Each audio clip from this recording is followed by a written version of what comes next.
Today, we will see how to create tags in Joomla 4. First, we must navigate to the Components section in the Joomla control panel. From there, we will select the Tags option.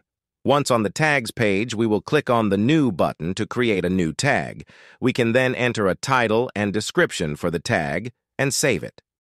Moving on, we will learn how to select tags for articles and create instant tags.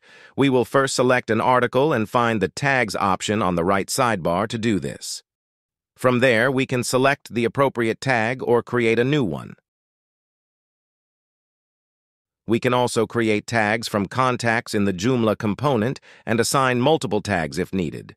After adding tags to articles and contacts, we can view them in the Tags panel and see which tags are being used in how many articles. Next, we will explore how to display tags through the menu.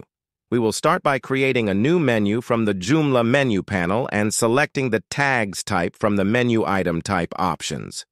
This will give us 3 display options: a compact list of tagged items, a list of all tags, and tagged items.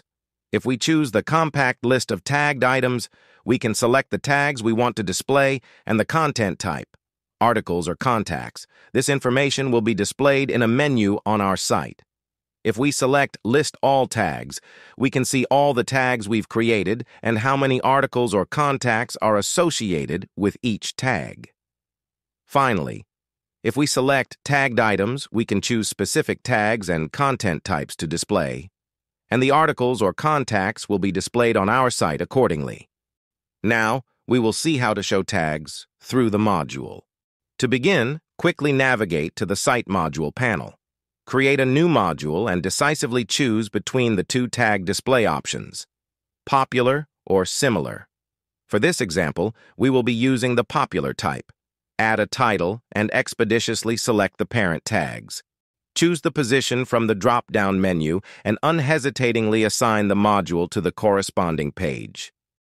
Finally, it is crucial that you save your changes and promptly check out the updated site. Similarly, you can show a similar type on your site. That's all for now.